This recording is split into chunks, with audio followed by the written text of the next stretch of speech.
Shraddha Suktam.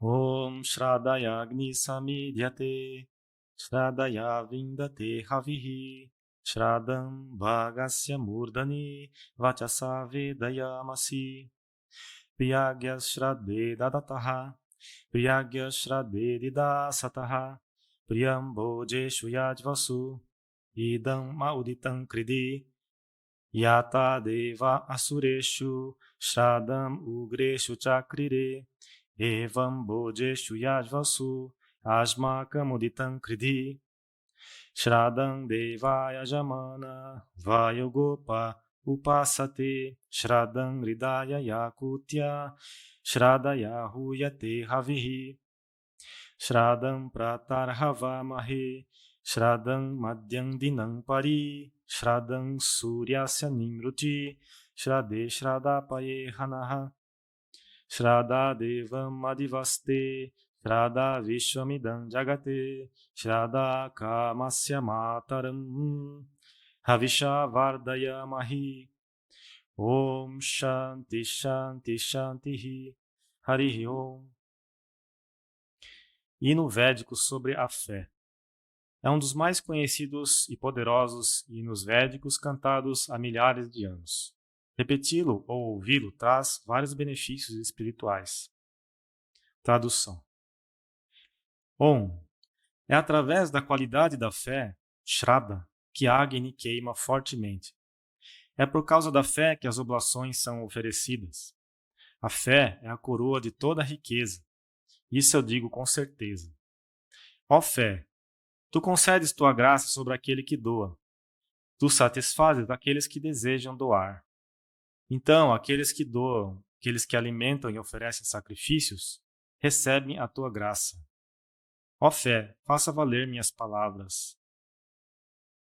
Quando os demônios se tornaram poderosos, os deuses mantiveram suas fés para destruí-los.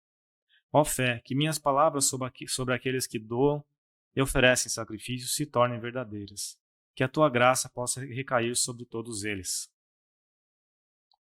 Quando surge qualquer desejo para alcançar alguma coisa, as pessoas confiam apenas em ti, ó fé. Com a graça da fé, pessoas certamente podem enriquecer.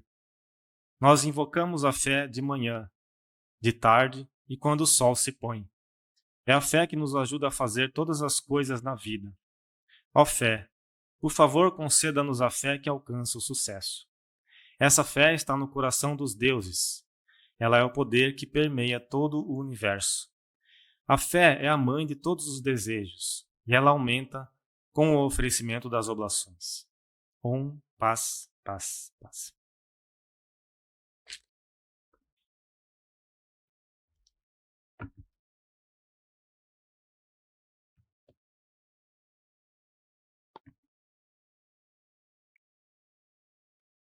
Boa tarde a todos. Boa tarde. Hoje nós vamos falar um pouco sobre um assunto que é importante, não apenas dentro do hinduísmo, mas em qualquer religião, que é a purificação mental. E vamos dar um foco para Yoga Sutras de Patanjali. O que o sábio Patanjali fala sobre isso? Com relação à nossa mente, inicialmente, o que a gente pode falar sobre a nossa mente? A nossa mente ela possui uma dimensão muito profunda. E certamente nós conhecemos muito pouco a respeito da nossa mente. A nossa mente é como se fosse que a gente conhece da nossa mente, é como se fosse a ponta da ponta do iceberg. Porque os sábios falam que a nossa mente possui poderes ilimitados, possui possibilidades ilimitadas. Então, o que a gente conhece da nossa mente é infimamente pequeno. Nós temos uma mente que é capaz de se expandir de uma forma que a gente não tem ideia. Uma coisa que a gente sabe sobre a nossa mente, uma coisa que é comum que nós conhecemos sobre a nossa mente, que a nossa mente ela cria todos os problemas da nossa vida. A maioria dos nossos problemas está na mente. E a nossa mente também que cura os problemas da vida. Então a mente cria problemas e a mente resolve problemas. O Bhagavad Gita fala que a nossa mente é como é como nossa melhor amiga quando ela está controlada. Ou seja, se a sua mente está controlada, se está bem equilibrada, ela se torna a sua melhor amiga. Então, qual é a característica do melhor amigo? O melhor amigo sempre quer o seu bem, ele sempre vai levar você para o caminho bom. E se a mente estiver descontrolada, ela se comporta como se fosse o seu pior inimigo. E o que o pior inimigo faz? Ele sempre vai querer levar você para o caminho ruim. Ele sempre vai querer fazer você sofrer. Então, essa é a característica da mente controlada e incontrolada. A mente incontrolada é a mesma coisa que a mente impura. E a mente controlada é uma mente pura. É uma mente que está ficando sátrica. Uma outra coisa, uma outra característica da nossa mente é que ela tem uma grande flexibilidade. A mente tem a capacidade de se expandir de forma ilimitada e também tem a capacidade de se contrair de uma forma muito grande. Um exemplo que os sábios dão: se eu pego uma lâmpada, né, antigamente não tinha uma lâmpada de LED, né, mas uma lâmpada muito forte, vamos supor uma lâmpada de 100 watts, de 1000 watts, e você coloca um pote de barro em cima dessa lâmpada, o que vai acontecer? A luz vai ficar limitada só ao espaço que está dentro do pote de barro. Então, suponha que você quebra esse pote de barro, toda a luz da lâmpada vai iluminar o quarto onde está a lâmpada. Então, a lâmpada já se expandiu, a luz da lâmpada se expandiu. Se você demolir esse quarto, pegar uma máquina e demolir o quarto, o que vai acontecer com a luz da lâmpada? Ela vai se expandir para o espaço, para o ambiente que está fora. Então, assim, é um símile muito apropriado para descrever a nossa mente, que a nossa mente ela pode se expandir e pode se contrair. O que faz a mente se contrair? É a ignorância. Ignorância, dúvida, impureza faz a mente se contrair. Né? Outro exemplo da natureza é o exemplo da água. A Swami Bhaskarananda costumava dar esse exemplo. A água, quando ela está no estado sólido, no gelo, ela tem muito pouca mobilidade. Né? Ela fica naquela forma do recipiente onde ela foi congelada e ela não se move, ela fica parada. Agora, a água, quando ela se torna líquida, ela já tem um pouco mais de mobilidade, ela consegue fluir. A água, quando ela se torna vapor, ela não só flui, mas ela permeia todo o ambiente. E ela também ultrapassa o ambiente, ela sai para fora do ambiente. E ela é invisível, ou seja, ela é sutil. Então, a Swami Bhaskarananda dava esse exemplo da água. E a nossa mente também é a mesma coisa. A nossa mente, quando está impura, ela está contraída, ela fica incapaz de conhecer coisas sutis. Ela fica presa num universo muito limitado.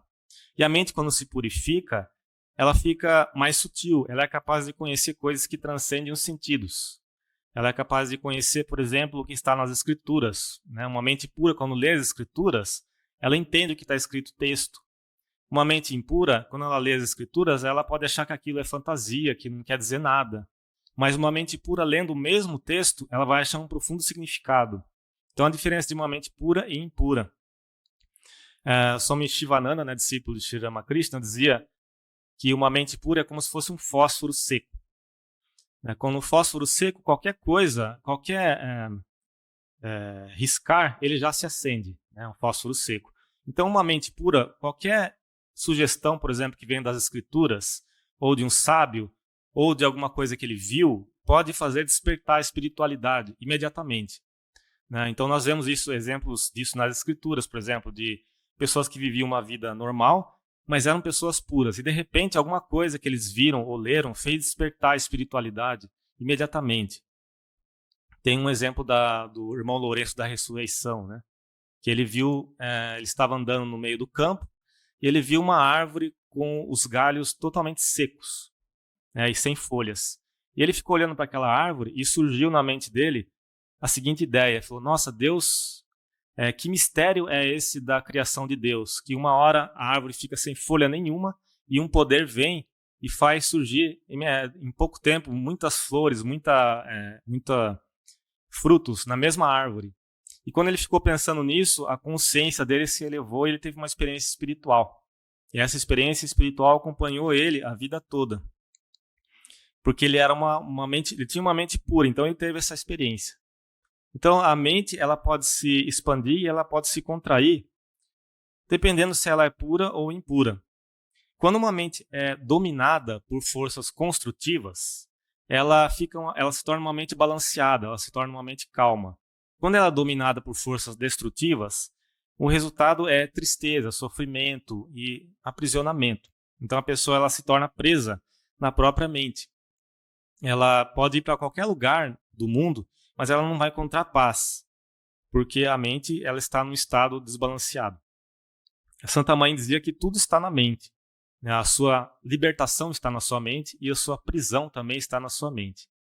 Não adianta você trocar de lugar, ou fazer isso, ou fazer aquilo, se sua mente, porque você sempre leva a sua mente com você. Você pode ir nos Himalaias e ficar meditando, tentar meditar nos Himalaias, mas você leva a sua mente com você. Então, se a sua mente não estiver purificada, não vai ter muito efeito você ir para os Himalaias. Mas se a sua mente estiver purificada, aquele ambiente vai fazer a sua mente se elevar. A respeito da purificação mental, nós podemos falar rapidamente, é um assunto meio desagradável, mas a base, né, da yoga é isso, você purificar a sua mente. Né? E o que faz a mente não se tornar purificada? São as impurezas, ou chamada poluição, né? Poluição da mente. Então, assim, poluição do ambiente, nós conhecemos muito bem, por exemplo, poluição do ar, da terra, da água. E nós sabemos que os cientistas, as ONGs, fazem de tudo para tentar minimizar essa poluição, né? Muitas vezes sem sucesso. Então, tudo continua ficando meio poluído. Agora, a poluição dos eletrônicos, poluição sonora, vários tipos de poluição na nossa sociedade. E muito pouco sucesso em resolver esse tipo de poluição hoje em dia. Agora, com relação à mente, né, a nossa mente também pode receber tipos de poluição diferentes. Não só do ambiente, mas também coisas que já estão dentro de nós, que seguem conosco desde vidas passadas, né, que seguem conosco sempre naquele círculo, né, de hábitos de pensamento. Então, por exemplo, o que constitui a poluição interna mental? Alguns exemplos: desejos não controlados, isso é um tipo de poluição mental. Ódio, orgulho, competição desmedida, né? Que na verdade a sociedade está muito cheia disso hoje, competição desmedida, que é um fruto do ego, o ego exacerbado, né? Que sempre quer se colocar na frente das outras pessoas. Então isso são as poluições mentais, né? O Bhagavad Gita fala muito sobre isso no capítulo 16, fala só quais são os caminhos que levam ao ser se arruinar. Ele fala sobre esse tipo de coisa. Nos Yoga Sutras de Patanjali, ele coloca uma receita, né, para a gente eliminar esse tipo de poluição. Ele não fala exatamente nessas palavras, mas em diversos momentos ele fala a respeito da autodisciplina. Né? Como a autodisciplina pode ajudar você a resolver esse tipo de problema da sua mente. Pensamento positivo. Né? Autodisciplina, pensamento positivo e meditação. Essas três coisas agem diretamente para retirar essas nossas poluições mentais. Agora, autodisciplina, pensamento positivo, meditação são assuntos muito amplos, né? Mas que Patanjali ele aborda em diferentes capítulos do Yoga Sutra de Patanjali, dos seus Yoga Sutras. Né? Então, eles são como obstáculos. Essas coisas que a gente tem internamente são como obstáculos. Quem foi Patanjali? Muita dúvida se tem a respeito de quem foi Patanjali. Né? A gente sabe que ele foi o pai da yoga. Ele foi um mestre muito importante, né, dentro do hinduísmo. Quando que viveu Patanjali? Ele, assim, não se tem uma data exata de quando viveu Patanjali. Assim, alguns historiadores falam que ele viveu, pelo teor das suas obras, ele viveu entre 400 a.C. e 200 depois de Cristo. Mas muito pouco se sabe sobre a vida de Patanjali. Muito pouco no sentido de quase nada sabe sobre a vida de Patanjali. A única coisa que se sabe é que ele foi autor desses Yoga Sutras e que ele foi um mestre maravilhoso. Ele foi realmente uma pessoa realizada. Ele trouxe esses sutras que são, na verdade, como se fossem fórmulas que foram verificadas, foram testadas, foram experienciadas, de como você pode, passo a passo, controlar a sua mente e chegar a um estado de transcendência. Falando um pouco mais sobre os Yoga Sutras de Patanjali, né, que muito se estuda, muito se fala, o que são sutras? Sutras, a gente traduz para português como aforismo. O que é um aforismo? Um aforismo é como se fosse uma fórmula pequena, que nessa fórmula está condensado um grande conhecimento. Por que eles faziam dessa maneira? Por que eles colocavam em pequenas frases um grande conhecimento? De forma que esse conhecimento pudesse ser passado de geração em geração. Porque naquela época não existia livro impresso como tem hoje. Era difícil imprimir um livro, né? Era tudo com manuscrito. Então, assim, para passar o conhecimento de guru para discípulo, era tudo de forma oral. E esse conhecimento, para passado de guru para discípulo de forma oral, tinha que ser de uma maneira que o discípulo não se esquecesse. Então, era passado na forma de sutras, né? De forma que isso pudesse ser passado. Os Yoga Sutras de Patanjali, eles são compostos de 4 livros. São chamados também de padas, né? 4 padas. O primeiro pada é chamado Samadhi Pada. O segundo Sadhana Pada. O terceiro Vibhuti Padana. E o último Kaivalya Pada. Então são 4 livros diferentes. Cada um desses livros contém alguns sutras, né? 51, 56, são divididos em sutras. Falar rapidamente sobre um resumo bem resumido mesmo, sobre o que fala sobre cada livro, o que cada livro de Patanjali fala. O primeiro livro de Patanjali, né, que é o Samadhi Pada, fala a respeito do estado do Samadhi. O que é esse estado de transcendência, né? O que é o estado do Samadhi? E fala também que aquele verso que Yogastita Vritti Nirodha, que é quando a mente ela fica livre de ondulações mentais, o ser se revela, né? Então isso está no primeiro pada, no primeiro livro dos Yoga Sutras. E ele dá também algumas técnicas de controle mental, né, no primeiro capítulo. Então esse é o primeiro capítulo dos Yoga Sutras de Patanjali. O segundo capítulo, que é o Sadhana Pada, ele fala mais sobre a metodologia da prática espiritual, Sadhana Pada. Então, esse segundo livro, Sadhana Pada, é dividido em 2 partes. O primeiro é Kriya Yoga e a segunda parte é Ashtanga Yoga. Então, o Kriya Yoga são poucos sutras, né, que ele fala sobre que você tem que fazer algumas práticas para você controlar a mente, para preparar você para praticar o Ashtanga Yoga. Isso é um tópico à parte, eu não vou entrar em detalhes sobre isso. Mas o segundo capítulo, Sadhana Pada, é dividido em 2 partes. Isso é bom a gente recordar, que é o Kriya Yoga e depois Ashtanga Yoga. Então, o Kriya Yoga é uma preparação para o Ashtanga Yoga. O Ashtanga Yoga é composto de 8 passos.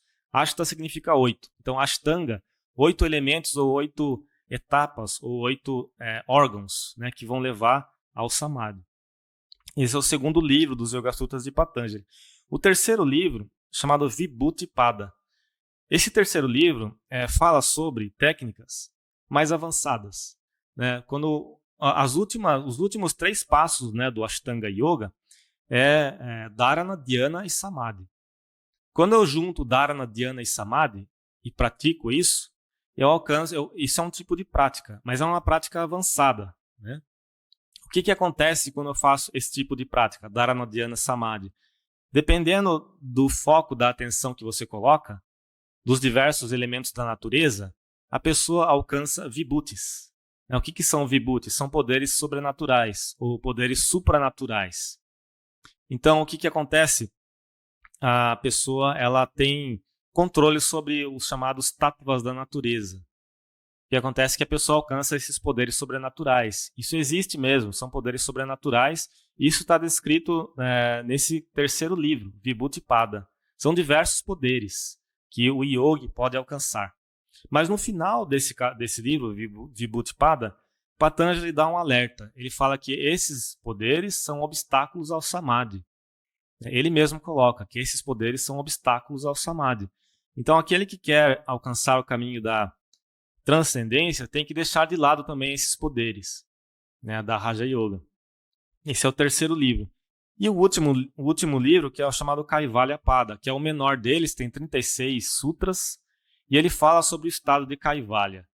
O estado de Kaivalya é o estado quando o Purusha se separa de Prakriti, que é equivalente a dizer quando o praticante ele alcança a consciência pura, ele se liberta da matéria, ele percebe que ele é diferente da matéria, ele se coloca numa posição de testemunha, que é o mesmo estado alcançado pelo praticante da Vedanta, que alcança o Nirvikalpa Samadhi.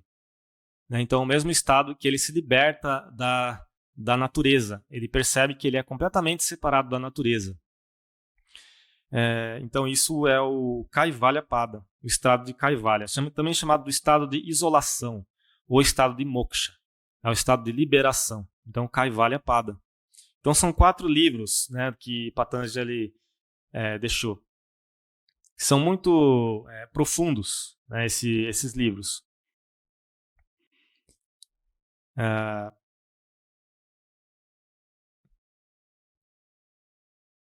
Então, depois que o Patanjali fala, ele no livro 1, 33, ele fala a respeito de técnicas para nós purificarmos a nossa mente das poluições, poluição mental. Continuando o nosso assunto, da purificação da mente, no livro 1 ele fala, o livro 1, 33, pelo cultivo de sentimentos de amizade e benevolência para com aqueles que estão felizes, pela compaixão e amor para com aqueles que estão infelizes, pela alegria e apreciação para com aqueles que são virtuosos, e pela indiferença e silêncio para com aqueles que são maus.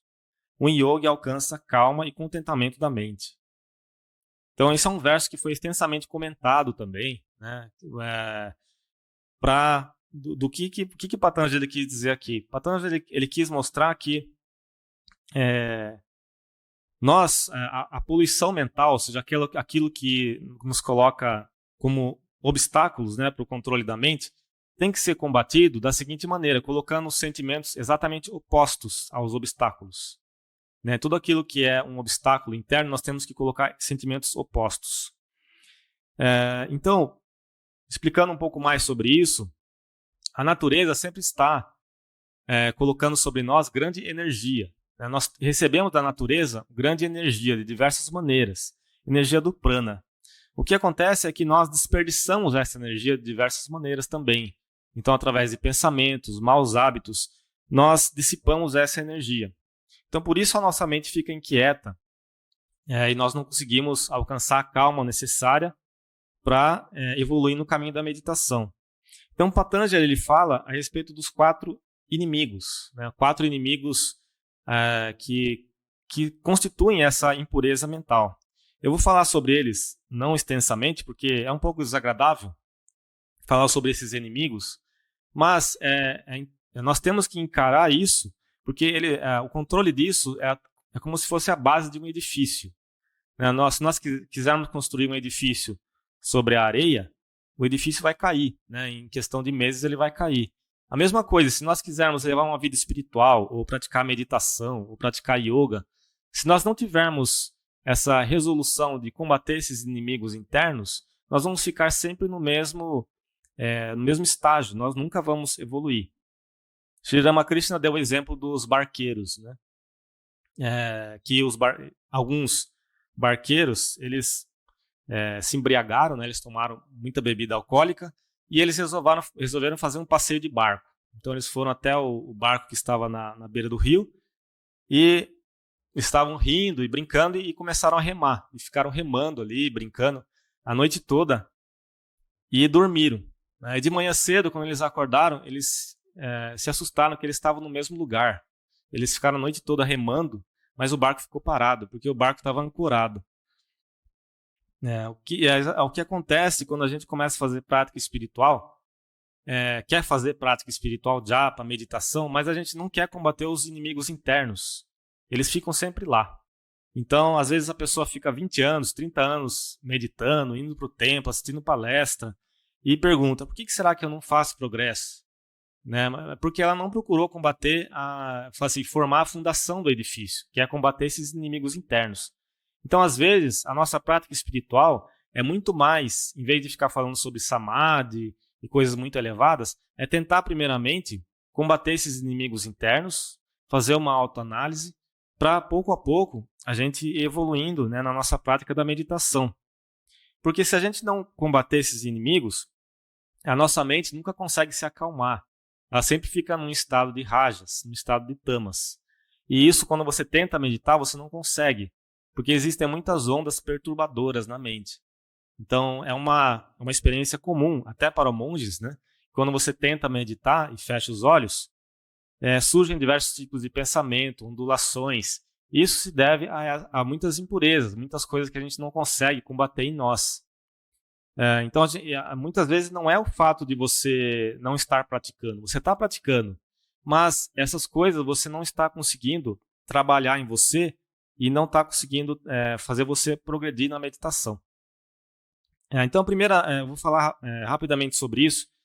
Os obstáculos, que são os 4 inimigos ocultos, né?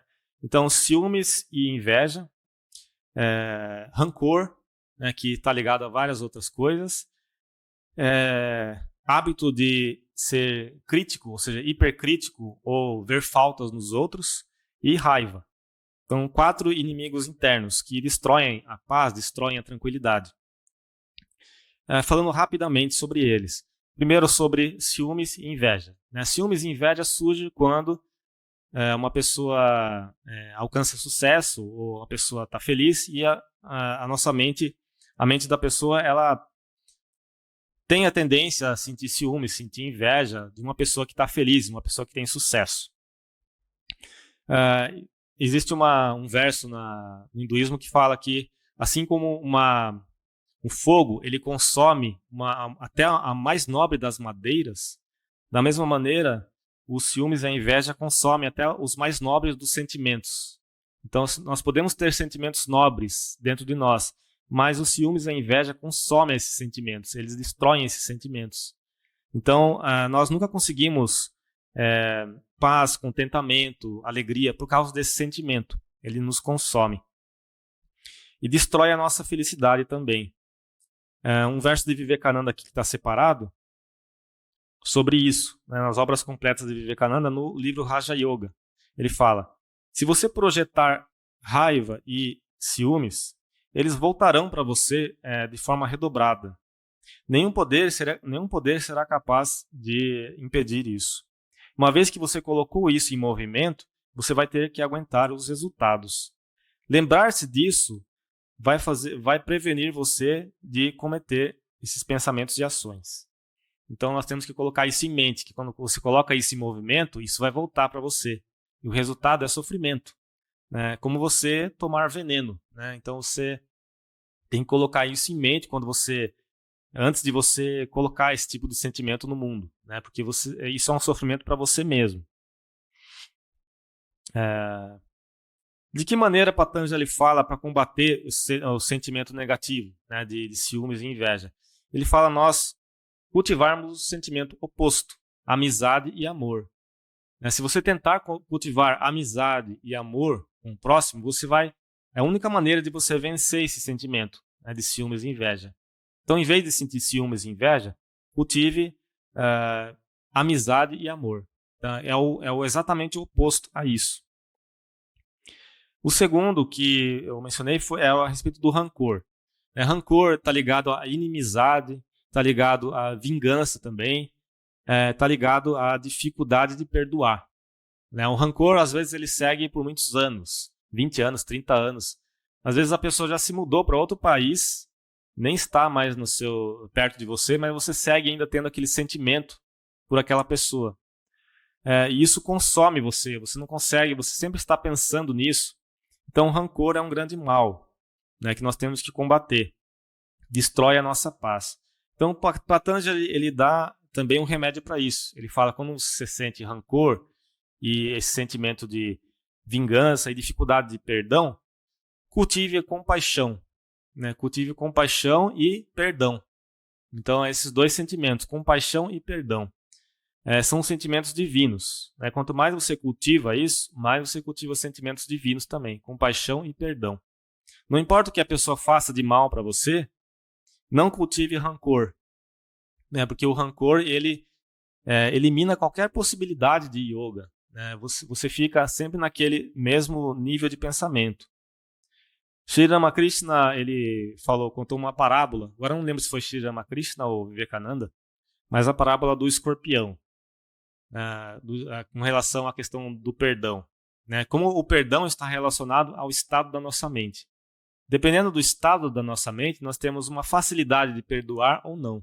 Está muito ligado se a nossa mente está sátvica ou rajásica ou tamásica.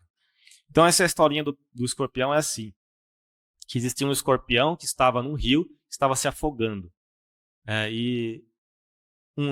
Nesse momento que o escorpião estava se afogando, estava passando por ali um monge. E esse monge, ele viu o escorpião se afogando. A primeira coisa que ele fez, ele esticou a mão dele para salvar o escorpião.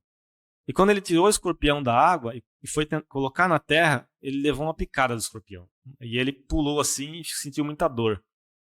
E quando ele pulou, o escorpião caiu de novo na água. Começou a se afogar de novo. Aí o monge foi lá com a outra mão e pegou o escorpião de novo e colocou na terra. Na segunda vez, o escorpião também picou a mão dele. Aí caiu na água de novo. Aí o monge foi lá pela terceira vez. Aí quando ele estava indo pela terceira vez, uma pessoa que estava olhando à distância foi lá e falou para o monge: mas você é um tolo, o escorpião está picando você e você coloca ele de novo na terra, por que você está fazendo isso? E o monge respondeu: é da natureza do escorpião picar, mas é da minha natureza perdoar e ter compaixão. Né? Então essa história é essa. Então é da natureza do monge perdoar e ter compaixão. Então nós temos que criar também uma natureza assim, que não se afeta pelo rancor. Então esse é o segundo inimigo. O terceiro inimigo é a questão de ver faltas nos outros, ou uma atitude hipercrítica. A atitude hipercrítica também muda a nossa natureza. Em vez de ver virtude nos outros, nós estamos sempre criticando, vendo faltas nos outros. A Santa Mãe falou antes de deixar o corpo, né, um dos últimos ensinamentos da Santa Mãe foi: se você quer ter paz mental, não veja faltas nos outros. Né? Ao invés disso, veja suas próprias faltas. Porque parece um ensinamento muito simples, muito inocente, mas na verdade é a base da nossa vida espiritual. Porque quando nós vemos faltas nos outros, rapidamente esse tipo de mentalidade desencadeia em ódio. Né? E o ódio é muito prejudicial para quem quer seguir a vida espiritual. Também leva a outros sentimentos negativos, como cinismo, deboche, outros sentimentos que estão ligados a ver faltas nos outros. Então, um aspirante espiritual tem que combater isso nele. Um ensinamento que eu separei, um sábio sufi chamado Rabia, ele falou, uma vez perguntaram para ele: você ama a Deus? E ele falou: sim, eu amo a Deus. E perguntaram: você odeia Satã? Ele falou: não, eu não odeio Satã. Aí perguntaram: por que não? Porque Deus tirou todo o ódio do meu coração. Deus não deixou permanecer nenhum ódio no meu coração. Então ele amava a Deus, mas não odiava o demônio. Então é uma atitude que nós devemos cultivar também. Não odiar aquilo que é mal. Né? Nós não cultivarmos ódio no nosso coração de maneira alguma. Por nenhum tipo de pessoa, ou por nenhum tipo de ser. Uma outra escritura da Dhammapada, nos ensinamentos de Buda. Buda fala: tudo que nós somos é resultado daquilo que nós pensamos. Está fundado em nossos próprios pensamentos. É feito dos nossos próprios pensamentos. Se uma pessoa fala ou age com um pensamento ruim, a dor o seguirá, assim como as rodas da carruagem seguem as pegadas do boi. Então o boi está seguindo, a roda da carruagem está seguindo a pegada do boi. Então aquele que tem pensamentos ruins, o mal vai seguir, a dor vai seguir ele dessa mesma maneira. Então o resultado dos pensamentos ruins é a dor.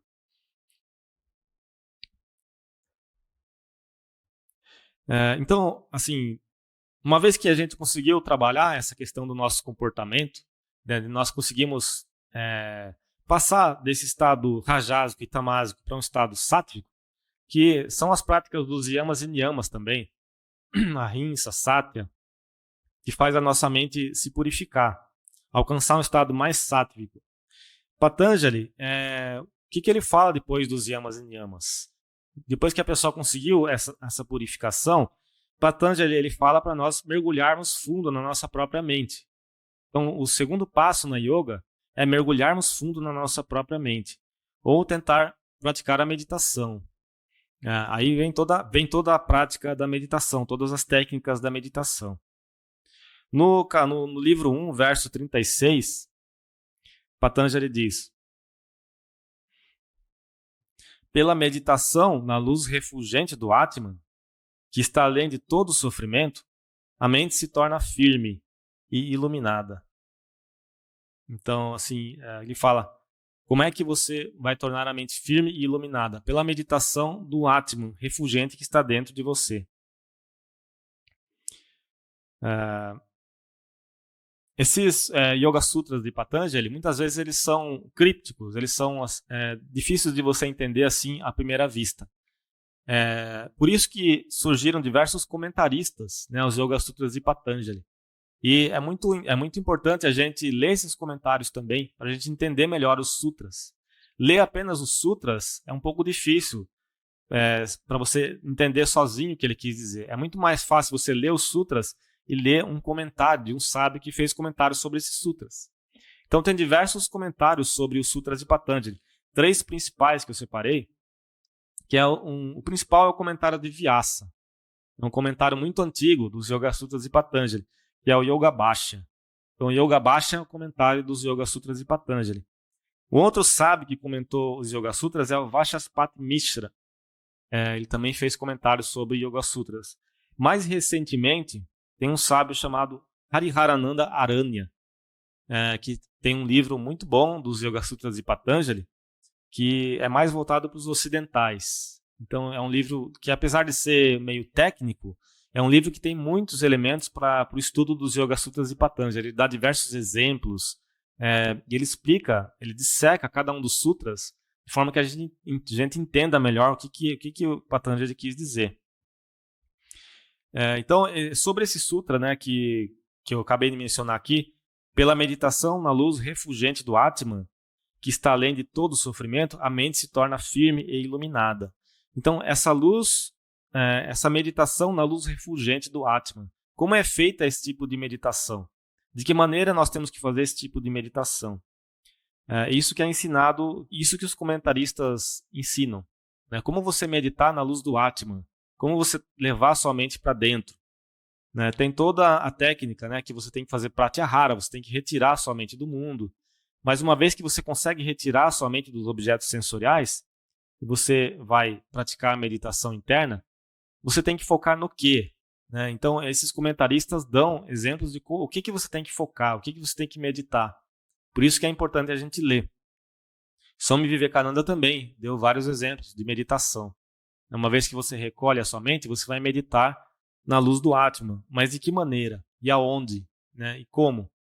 Né? Os mestres falam, medite na luz do Atman no seu próprio coração, que é o centro da espiritualidade, é o centro da consciência, o centro do seu ser.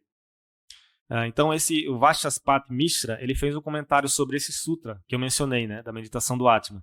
Ele falou, existe um lótus de 6 pétalas, um lótus de 8 pétalas, entre o estômago e o peito. Ele está com as pétalas para baixo.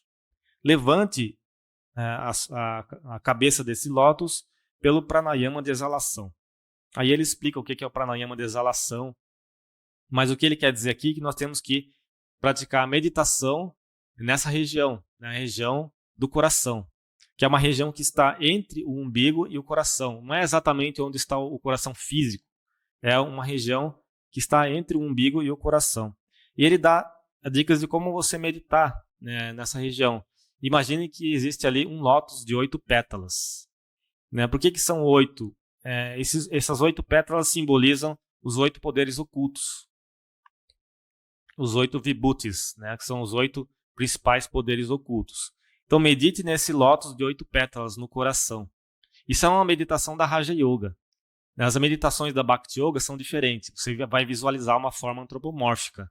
Mas uma meditação da Raja Yoga, você imagina, por exemplo, uma flor de lótus de 8 pétalas no seu coração. E essa flor de lótus é dourada.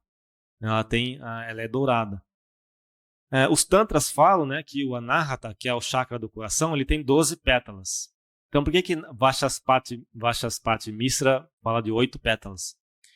Porque os comentaristas falam que existe um lótus de 8 pétalas dentro do lótus de 12 pétalas. Então é um tipo de meditação mística. Dentro do lótus do Anahata existe um outro lótus de 8 pétalas. Então esse tipo de meditação não é apenas imaginação.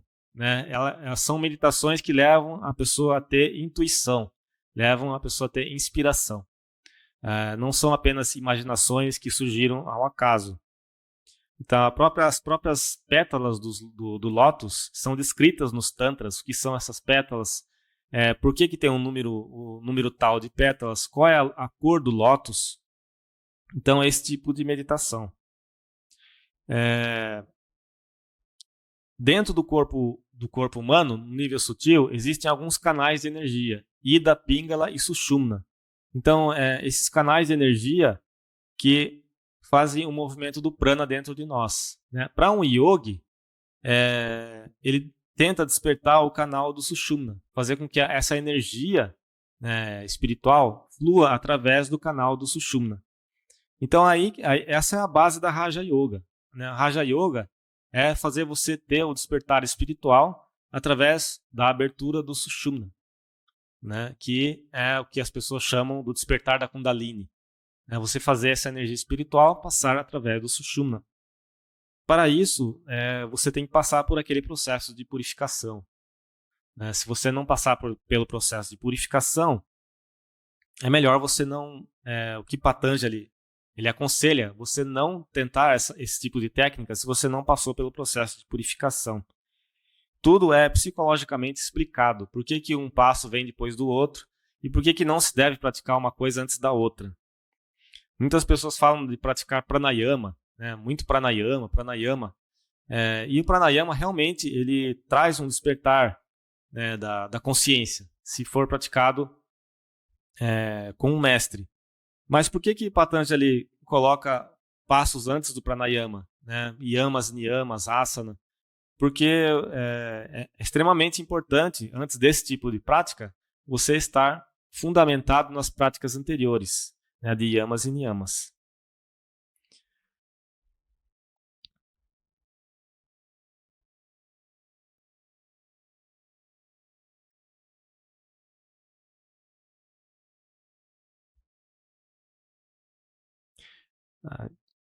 Vou deixar o próximo assunto para a próxima palestra. Obrigado a todos. Namastê, boa semana.